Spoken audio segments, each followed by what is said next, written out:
It's time for Auburn to attack the transfer portal. Let's talk about it on this edition of the Uptempo podcast. You are now listening to the War Report Podcast Network.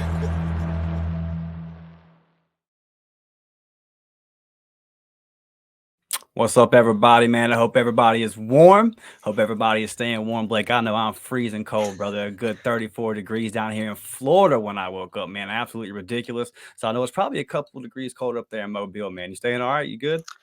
Oh man, I don't like that cold weather, Yeah, Dustin. I'm not a fan of it, man. It's just, and this week it's going to be even colder. They're saying like the low is like 20 or something like that. It's insane, man. But hey, the basketball team's hooping. Yes, We were on the Lob Town post game show with Ike last night. That's always a good time, and this Auburn basketball team's getting after it, and a lot of big time news coming out of the portal for Auburn. A lot of exciting times. Just wondering who's going to fill these coaching roles and everything like that. So, man, we got a lot to talk about. Yeah, kind of on standby here on these coaching decisions. We still got to find out who the OC is, still find out who the DC is. Same names kind of out there, right? Nix, Kiffin, I see Arnett's name still floating around out there at DC. So we'll see how all of it goes. So stuff that we weren't able to get to last time, Blake, was a couple of personnel things. So I want to jump in here and get your thoughts. First off, a couple of guys that are returning and then a couple of guys that are leaving. We got Jarquez is announced that he will return for his senior season. And really no surprise here. We were expecting this, right? But I did find it noteworthy that Cadillac is leaving and Jarquez is like, hey, I'm still staying. So it's not a knock on Cadillac. I'm not trying to suggest this is a Keontae Scott, Ron Roberts situation. It's from what I've heard, it's not, right? But just simply that it's not a deal breaker. We all love Cadillac. We said this the other day, but it's not a deal breaker. Your best running back says, hey, I'm still coming back. And my hope for Jarquez, Blake, and we'll get into a second here, is the big addition we have on the offensive line is we fill out this offensive line. We figure out the identity of the offense. And he has the season that we all know he's capable of having. This is his last shot. So what we thought Jarquez was going to do this year, man, I hope we can set it up for him to really eat next year and have that season. And let's have a clean off season, Jarquez, and so you can fall camp. You can be at fall camp day one. You can be on the field at day one because it's slow start, right? It clearly affected him. No denying that. But big time for Auburn here. We all know that Jarquez is that dude. Happy to have him back. Yeah, Dustin, and I think you hit the nail on the head here with the everything that happened in the offseason last year. We want Jarquez to get a clean, fresh start, be around for spring ball and everything like that, summer workouts. You want him around the program, not having to work out with Brad Lester on the side, right? Yeah. And you could tell when he missed that first game and he come back and he was limited against Cal, it was just slow, man. It was him slowly getting back into it. And I think it took a major role on him this year. And he had his games where he got going, the Vandy and Arkansas, he put up pretty good numbers and things like that. But when we played the elite competition, it was a little slow for him. He had a great Iron Bowl, when we were feeding him. I thought he ran the ball hard there. But we wanted Jarquez to come back simply because we were expecting that 1,000 yards this year and maybe that 1,200 yards. He almost got to 1,000 yards after missing the first game. I mean, he was extremely close after those big days against Vandy and that little stretch where Mississippi State and Arkansas. But we wanted the explosive Jarquez, man. We wanted that Jarquez where at Penn State, when he hit the sideline, he hit the hurdle, and Jarquez kept the legs pumping. We didn't see that Jarquez this year. And I think the Cadillac stuff, man, just because Cadillac left, Jarquez coming back, I think that shows that he believes in what Auburn is doing moving forward. I think he believes in Hugh Freeze and what he is preaching for this program. And you're also getting a veteran back that is, hey, he's played a lot of college football. He's been around Auburn. He's been around the program. He's been around Peyton Thorne. He's been around this quarterback room. Like, it's familiarity, right? And, you're once again loaded in the running back room. So you're gonna have Jarquez, Damari, Cobb, and Brian Petit coming back out of the portal. Did So he officially came back? I saw it was floating yeah, around. yeah, I think he took his name out. So Okay. like you're loaded again in the running back room. You're loaded, and now you're gonna have weapons on the outside. And I think Jarquez saw what was entering the draft throughout the country at running back. You had guys like Bucky Irvin. He's not coming back for his senior year at Oregon, and guys like that around the country. Jace McClellan at Alabama, and Jarquez was like, I don't.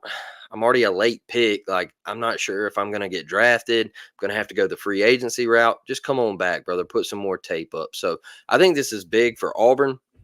Obviously, Auburn always wants to run the football, even though I know the wide receivers are coming in, but Auburn always wants to run the taters. So this is big for AU, man.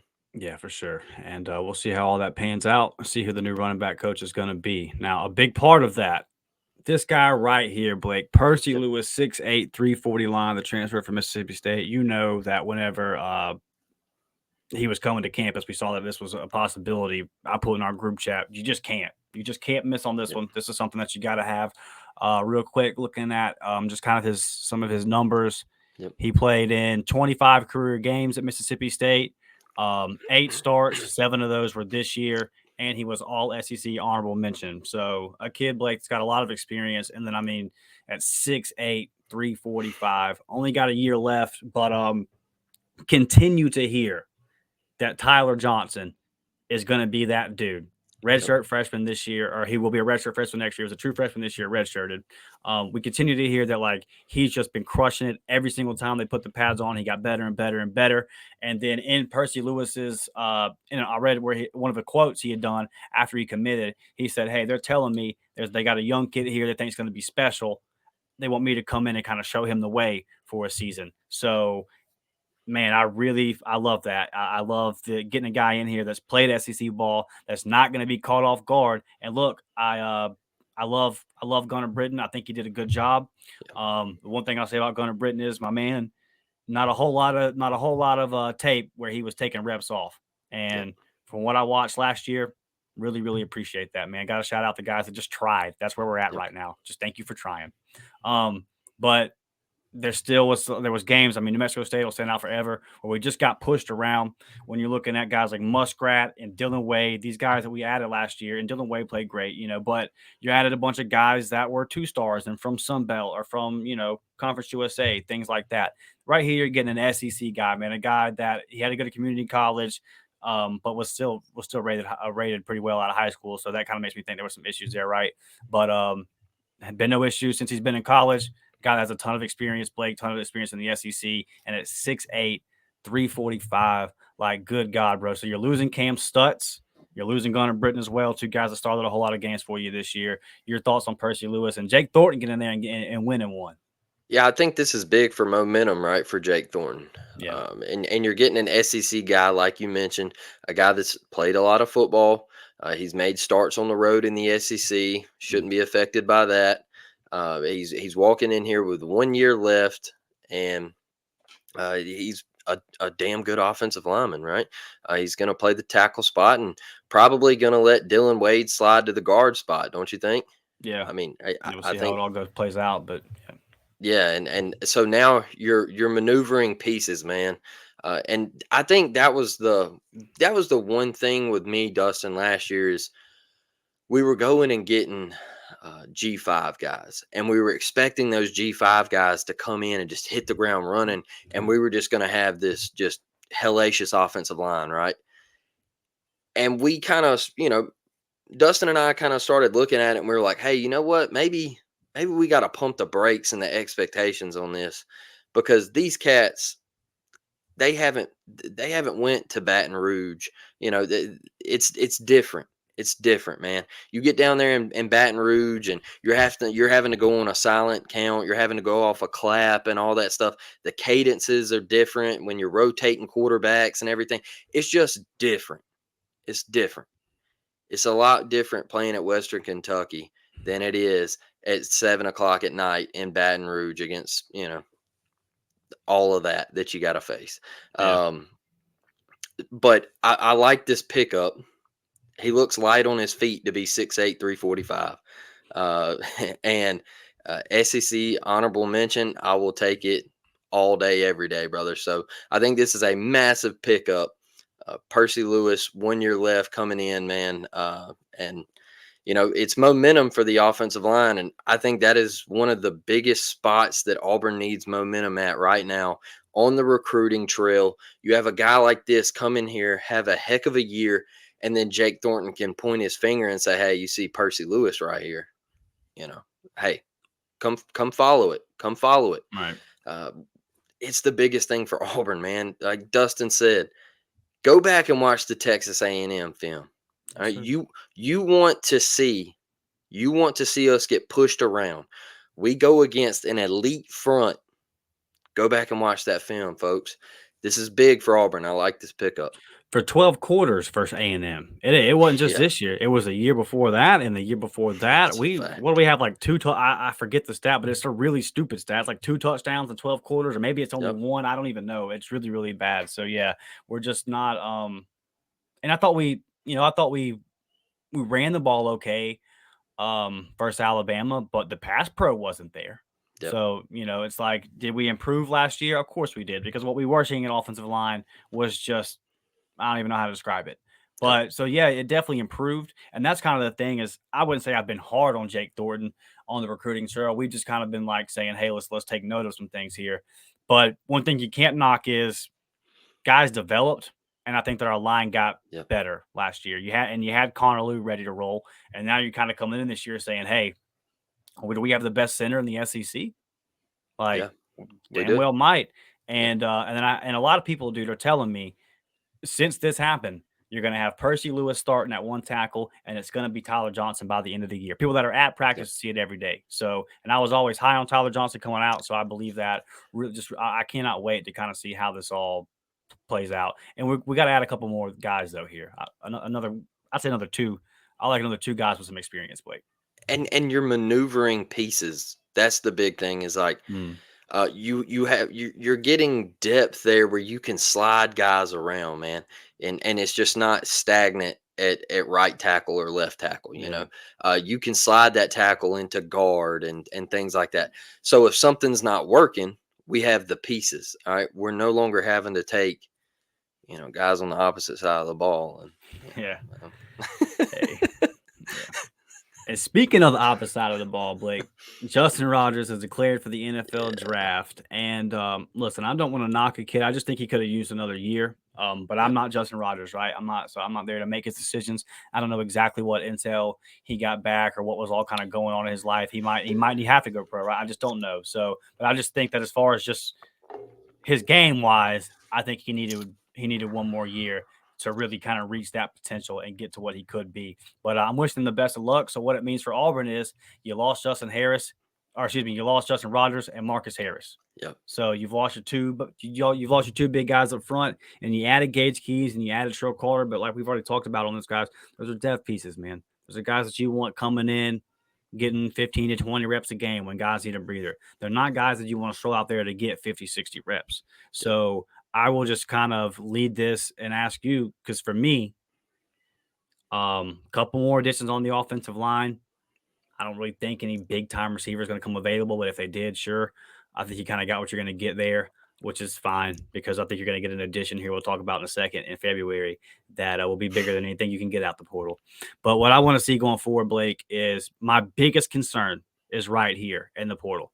I want to see us attack this defensive line. Excuse me. I wouldn't mind seeing another edge rusher or 2, at least one experienced edge rusher, and we need to get some beef up front, bro. I'm a little bit concerned, Blake. Yeah, I'm concerned, but I think this is, it turns out that Jason Jones coming back was absolutely massive. And, we're sitting here and was like, oh, people were saying that he didn't have a great year, but man, if you would have lost him also, Yeah, we're struggling. We're struggling. Justin Rogers just didn't have the year that we expected. He was a a high recruit, went to Kentucky, had a couple good years there, come down to Auburn. We expected him to do a lot more. Like Dustin was saying, expected him to come back and have another year. We don't know what was going on there. Maybe his agent or whatever scouts love him and gave him some advice. We don't know. But I think we got to dig deep here, man, and we got to get some dudes because we got to stop the run. We got to stop the run. Sure.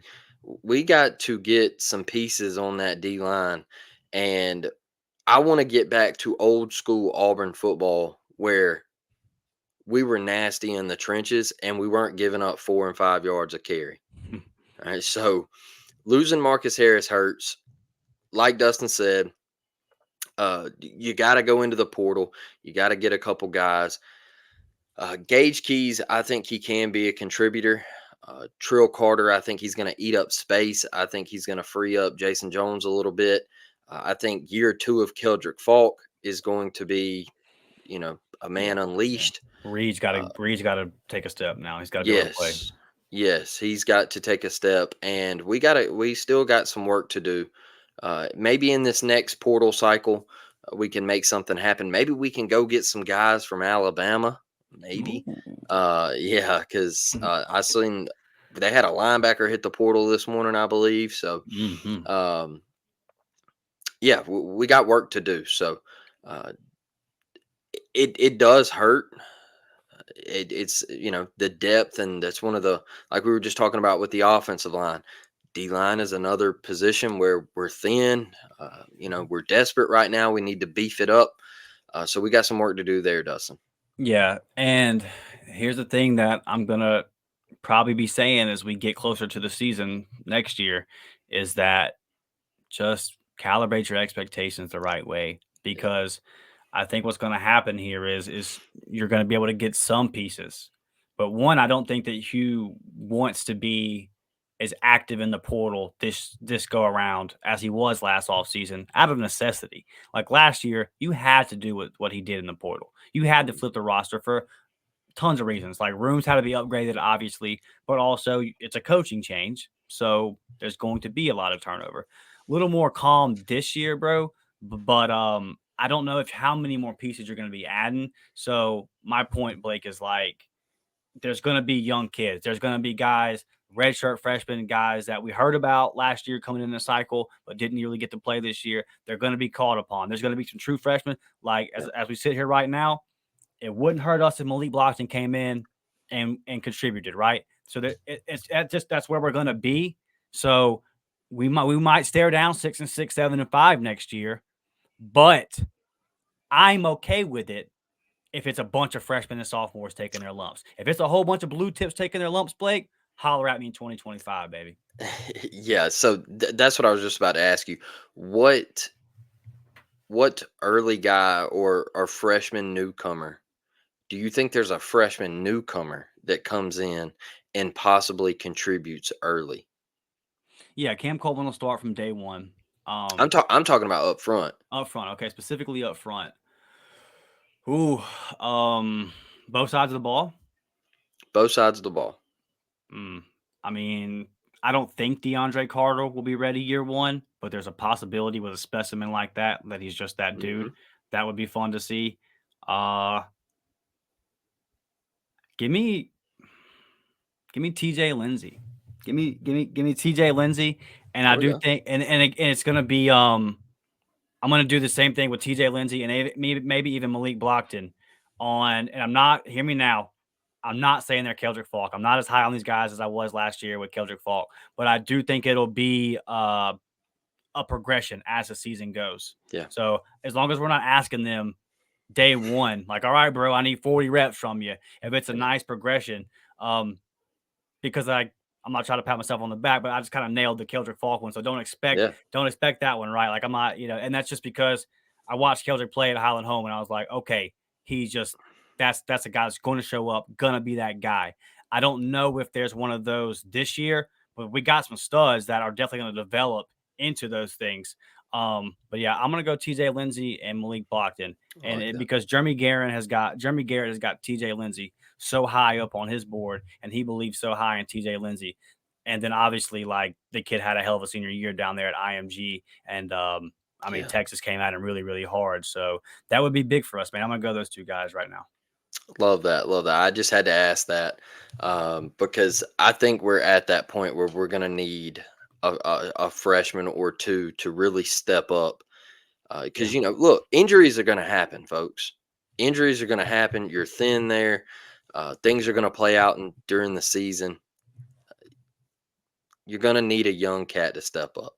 Yeah. Now, a young cat, Blake, that you know a whole lot about. Yep. And I'll tell you a little something about Ryan Williams here.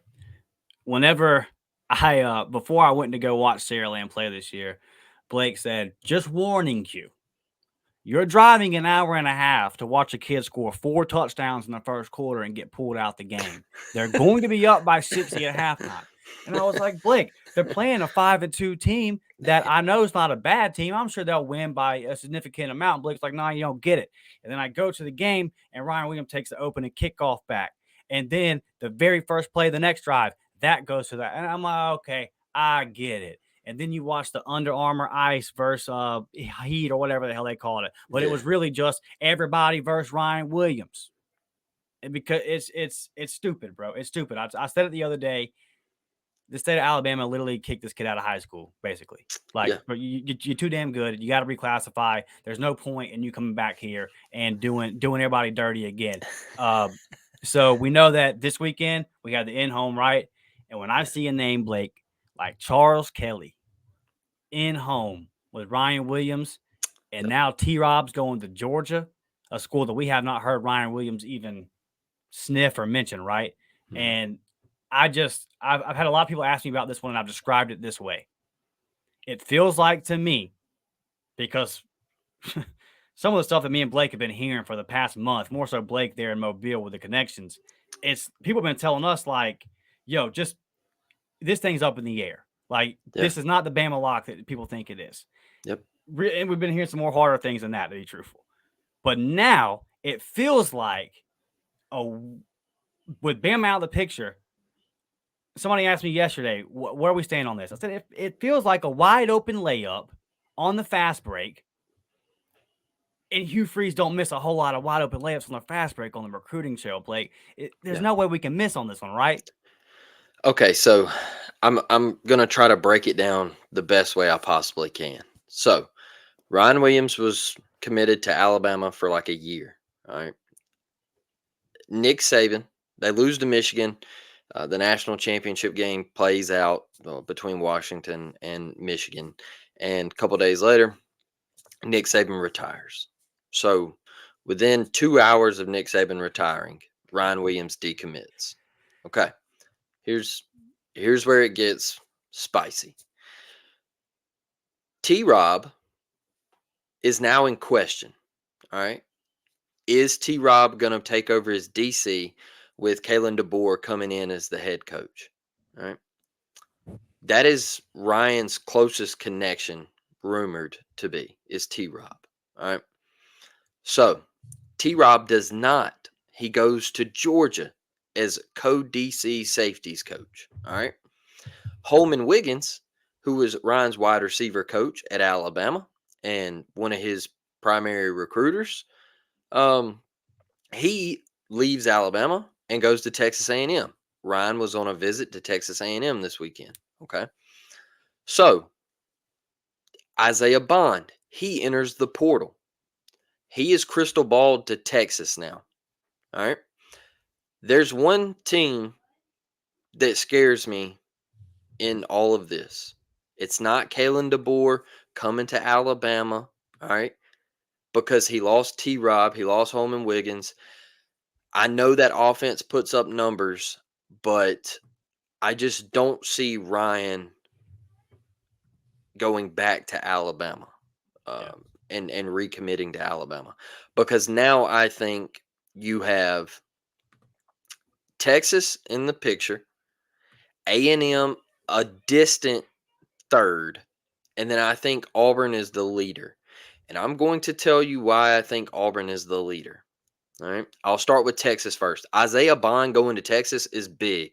Texas just lost A.D. Mitchell, just lost Xavier Worthy. All right. So you're coming in. Ryan could go there with 1 year with Quinn Ewers. You know they're going to put up numbers. All right. But then you have Arch Manning. All right. I'm not sold on Arch Manning. I just don't know. Haven't watched enough of him. He's been sitting.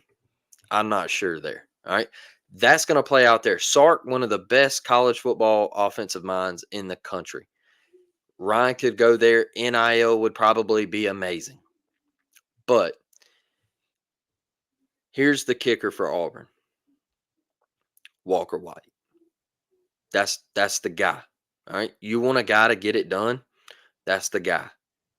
And everybody keeps saying, hey man, it's not about the older quarterbacks. It's not about the ones that are already there. All right. It's about the one who just got there. That's who these kids believe in.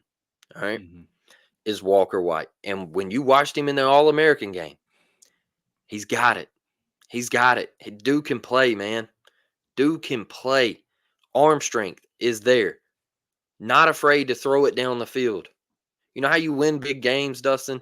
All right. Well, against defenses like Alabama, you got to stretch the field, man. You got to take that shot. You got to go down the field and connect. How did Texas beat Alabama? Man, Xavier Worthy was torching Alabama secondary. Quinn Ewers threw one up to the heavens and just dropped it into a bucket. All right. You got to take that shot, man. And I think Walker is big in this recruitment because Perry believes in him. Cam believes in him. All right. Bryce Kane believes in him. Malcolm Simmons believes in him. So that's the four right there. I also believe Ryan Williams and Perry Thompson are like this. I think they are tight. I think they're as tight as you can be. Perry believes that Ryan is coming. I think that plays a major factor. I think they're extremely close. I think they have a solid relationship. And KJ Lacey also plays into this. All right. I left him out of the Texas thing. KJ Lacey plays into this. Would KJ Lacey, who is in the 25 class, if he commits to Auburn, if he flips from Texas and goes to Auburn, he comes in next year, red shirts. All right. So now, can he sit behind Walker White? Who knows? I think that's a big key here. If KJ goes to Texas, it's down between two schools. All right. And there's a lot to play out here. I just think A&M is a distant third. You know, they're going to try to throw a bag at NIL and everything like that. I do think Mike Elko is a great offensive mind. And I think Holman Wiggins going there as wide receiver coach plays a big factor. But I really think Walker White, KJ Lacey, if you can get KJ to sit behind Walker, come in, redshirt that 25 season, and then follow the Walker White train, I feel like you get Ryan Williams. I do. Could Georgia play a factor? I don't know. I just don't think there's enough time for them to come in, you know, and I just don't think, but it is about relationships, and they say T-Rob and him are really close. I just don't think it's there for Georgia to swoop in, but Yeah. I've seen crazier things happen with George Pickens, you know, absolutely sitting down at a table and breaking our heart. So it's hard for Auburn to get excited about this. But one thing I will tell you, Dustin, is Trevon Reed being able to go on the road now and recruit for Auburn is probably one of the biggest things for this program right now. He is the best recruiter that we have. All right. He can relate to these kids. He's got the swagger. All right. He's got everything, man. The way he carries himself. He come from the same situation that a lot of them did. All right. And that's how they relate. That is how they relate because Trevon's got it, man. When you're able to go up to a kid and he can dap him up and say, hey, look, you can be like me. That's where it comes from, man. Like Trevon's got that. He's got the sauce. He's got the swagger. And, you know, he posted that he was in Saraland, Alabama. It was reported that they were on an in-home and you know, Charles Kelly, man, look at the list. Go down, like I said last episode, go down, go to 247 or On3 or wherever, and go look at the list of recruits that he has just brought in over his tenure at all of these schools, man. It is incredible that you have Charles Kelly, Trevon Reed, and Hmm. Marcus Davis on an in-home. All right, this close to signing day, February 9th. His birthday is February 9th. His dad played at Auburn. His grandmother was a swimmer at Auburn. I know people say that he loves Alabama, man. I know people say that. But Dustin, I think your family has a lot to also do with this, and I think it really comes down to him. There's a lot of relationships at Auburn, man, and there's a lot of connections to Auburn. Does he want to follow? Does he want to follow his dad? You know, and I think that can get to a kid because I know if I was in that situation where my dad played, it would get to me. I would want to do something great and go carry it on, man. I Yeah. would want to be that legacy guy. But we saw Emmett Smith's son. He instead of going to Florida, he went to Stanford. So and then just hit the portal and went somewhere else. I don't know where he went, but um, you know, They ain't welcome here, Blake, but that's a story for another day. um, man, it's hard for me to say that Ryan is coming to Auburn just because we've been hurt so many times. But I think there's a lot of positivity, and I think it's probably, if I had to put a number on it, and I could be totally off, y'all, I could be way wrong, but I think it's 70-30 Auburn over Texas right now. Yeah, I like that. And when you talk about the relationships, like, yeah, so you got T-Rob at Georgia, right? Okay, that's one guy. Like, look Yeah, at Auburn, Cam Coleman. He's built a relationship with Cam. You got to talk about the relationship with Perry there in the Mobile area. I mean, I'm sure if you have social media, you've seen the video. The guys bowling the other night, and they sent it to Ryan, kind of joking around. So, and that was all the freshmen getting out there. They had move-in day recently. All the freshmen kind of getting in there. yeah, Walker White and Bryce Kane moving in together, man, starting to build that chemistry, and it's cool because um I see these guys, man. I see this freshman class that's really coming in here, and I see a lot of the freshmen that came in last year, and I'm like, okay, um, the classes above them, I really can't speak on it. There's some people in there that it's like, all right, you're part of the program, you want to do right.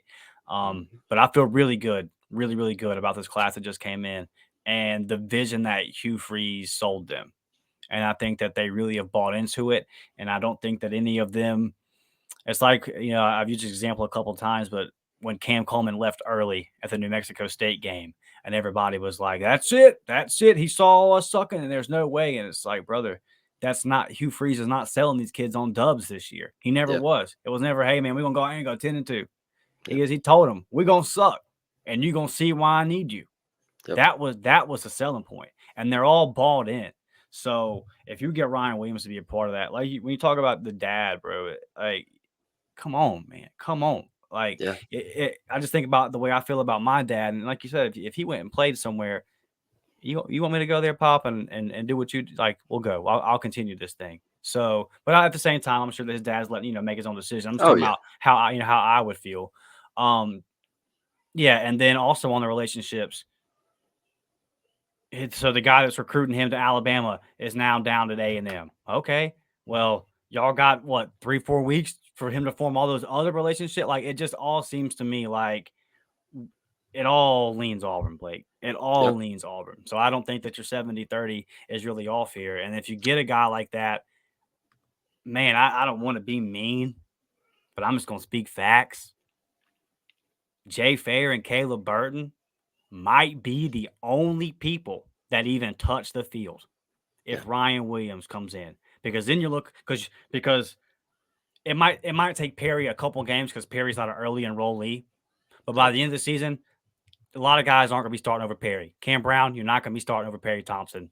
Probably 5-6 games in. I don't care about experience. I don't care about any of that. I'm just telling y'all, I've seen it.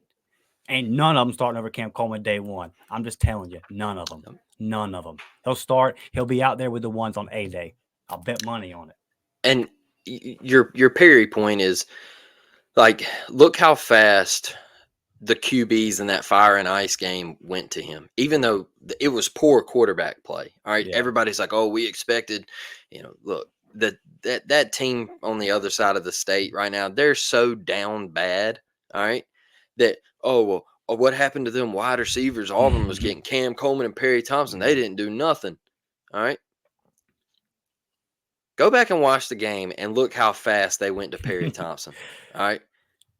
Perry had a couple grabs, all right, and they were still throwing it at him and everything. I felt like they barely even used Cam Coleman. I just felt like they put him out in really bad situations with poor Yeah, quarterback play. for sure. Um, But he got off all week. yeah, yeah, oh yeah. In the practices and everything, Yeah. I mean, he was just killing it. But in the actual game, you go back Yeah. and watch the actual game. I just felt like he got put in at very poor situations at the quarterback position. Like Yep. their quarterback play was below average in that game. Can I say something right now? Yeah, The most overrated prospect in the 2024 class playing quarterback at Florida. Mark what I'm telling y'all. he didn't look great in that game. I can tell you I felt that. that way for a long time.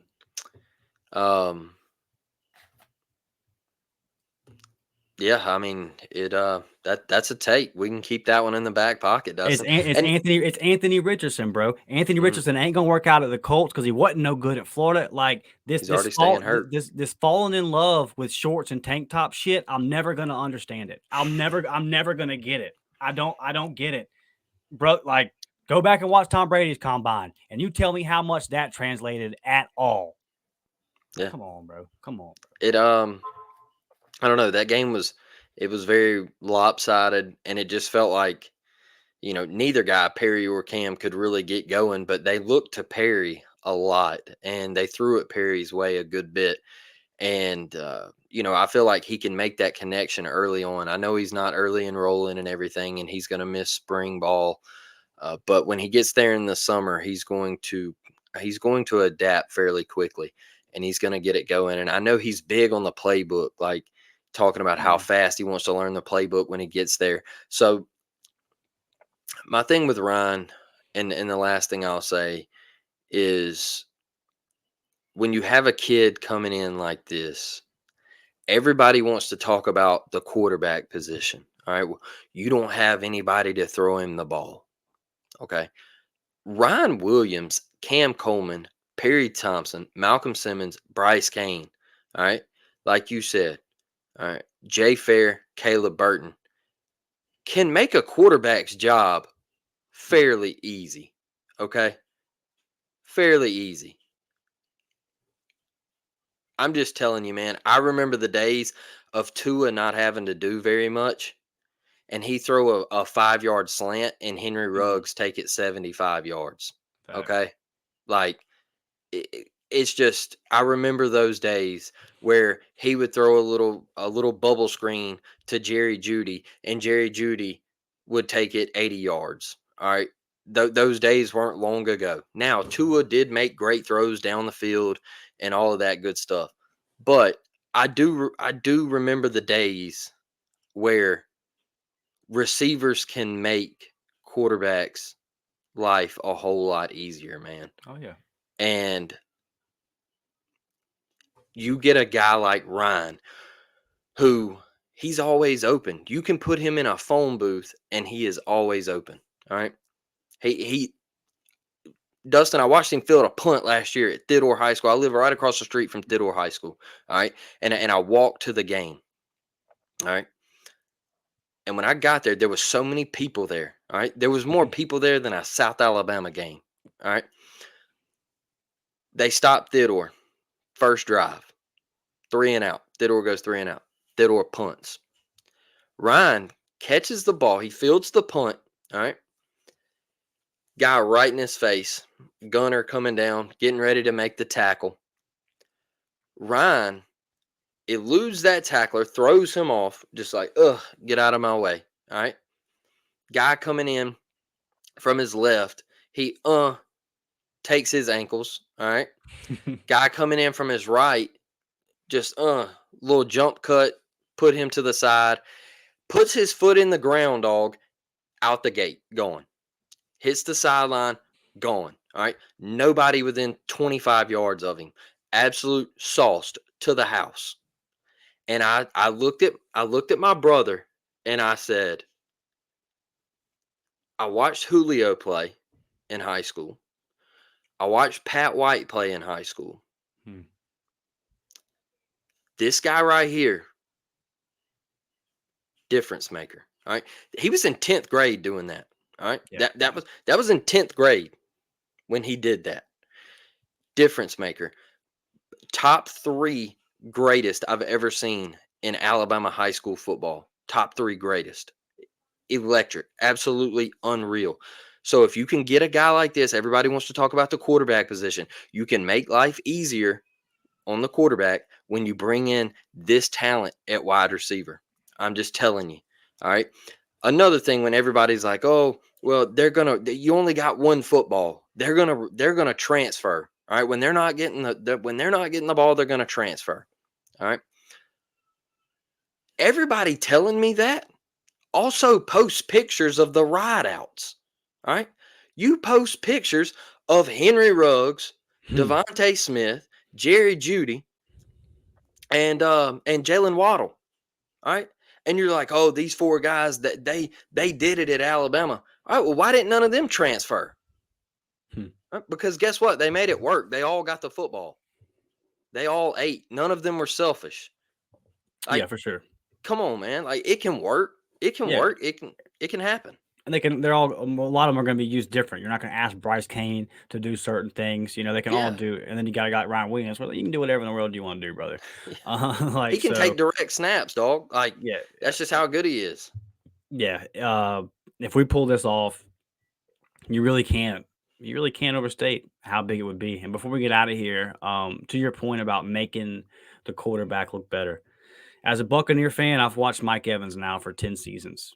I've watched him with Mike Glennon. I've watched him with Jameis Winston. I've watched him with Tom Brady, and I've watched him with Baker Mayfield. That's a pretty good spectrum of quarterbacks, right? Some Ryan Fitzpatrick sprinkled in there. Mm-hmm. And you know what he does? He just catches the damn ball and gets his. That's it. So, and I agree, and I understand that a quarterback's got to get wide receivers the ball. My point is, if you're not, maybe it'll look a little bit different, a 50-50 ball to a Cam Coleman than it did to a Malcolm Johnson Jr. That's my point. And that's not a knock on Malcolm Johnson Jr. He just was being asked to do stuff out of his game because all we have are slot receivers. And so now you're looking at, and we haven't even mentioned Malcolm Simmons in this, who could very well be the most electric with the ball in his hands of all these guys. It really could get silly. And yes, you're not going to ask Bryce Kane to do what you're going to ask Ryan Williams or Cam Coleman to do. And a guy like Malcolm Simmons can be used in so many different places. And boy, you could have Bryce Kane and Malcolm Simmons back on a kickoff return. You better kick that thing out the back of the end zone, bro. You better kick it out the back of the end zone. I went to 4 Baker High games this year, and I did not see one time anybody kick the ball to Bryce Kane because ain't nobody that got his thought about him to coach high school football dumb enough to do something like that, right? Yep. So you're talking about like dynamic playmakers, man, that Auburn hasn't had. And again, I'm sitting here thinking to myself about the Malcolm Johnson being asked to do things outside of his skill set, and then I could go right now on my computer and pull up film of y'all of Bryce Kane boxing out guys 4 inches taller than him and still coming down with the ball. It's just a step up. Everything coming to that wide receiver room is something that Auburn's never seen. There's never been a Cam Coleman play wide receiver at Auburn. Ever. You can't show him to me. He doesn't exist. The Amari Kelly ball at Vandy, right through his hands. All right. Didn't see him again either. I remember Camden Brown on the dig route at A&M. It was like 3rd and 12. Run a dig over the middle. Peyton puts it on his numbers and he drops it. All right. Now I know Peyton didn't play his best. I'm not saying that Peyton is the greatest. I'm just saying life can be easier, folks. That's the point we're trying to make here, is when you bring in this type of talent and you get a guy like Ryan Williams, you can make life easier on whoever the quarterback's going to be. Peyton, Hank, Walker, whoever, Holden. I don't know, and it's a long ways away. Let's let it play out and see. But you definitely can make life easier on the quarterback, Dustin. Yeah. Where are those receivers now in their career? Most of them doing pretty good. Yep. Where is Mac Jones, their quarterback? So Yep. yeah, it's like it's that way, man. You can put a whole bunch of talent around a quarterback, and he can look a whole lot more than what he is. But hey, our guy Cam Newton just got drugged to the coals for saying that. Before Mm. we get out of here, man, any final thoughts, Blake? I'm good today. Yeah, man. Just the positivity in the Auburn program. Just looking at the team across the state, and they made their new hire in Kalen DeBourne, and you got to feel excited that that dude's not in there anymore, man. You got to feel like this is Hugh Freeze's opportunity. So let's really come together and stop all the back and forth, man. Let's get on the same page as Auburn fans, and let's get behind this coaching staff. Let's make the correct hires, and let's go full steam ahead, man. And let's take over the state and get back to those winning days. When we were winning 4 in a row, 5 in a row. Let's get back to that, man. Have some excitement about this Auburn football program. Killing it on the hardwood, Dustin. Getting Yeah, ready man. for baseball season. Dude, exciting times coming up here on the Uptempo podcast, brother. Yeah, if you haven't checked it out, our episode with Ike yesterday doing the post game from LSU was on the feed, so check that out. Yeah. Live Town. We're gonna be doing that a lot, man. A little double streamings on the War Report and over here on our channel. Some post game. We'll probably get into some pregame as well. So if you are a hooper, tune into that. And if you're not a hooper but you like seeing Auburn win, I encourage you to turn into the hoops Yeah. because we're winning and we're gonna win a whole lot, Yeah. man. Subs are jumping. Like I said the other day on the War Report channel, we are less than around 80. Then getting to 1,500 subs. So, Yep. Blake, we've been getting like 3 to 3.5, 4,000 views on these episodes. So there's a lot of y'all watching that aren't hitting that sub button. It makes it easier on you. Don't even have to search us out. It's right there in your feed. Yes. So hit that subscribe button. We ain't gonna ask you for a dime, man. Hit that thumbs up button, and we will see y'all back Tuesday night, 7 p.m. Hopefully, Blake, we get some movement, get some coaching things affirmed here, some more stuff to talk about. We'll see y'all all then, man. We love each and every single one of y'all. War Damn Eagle. Hope y'all have a blessed week.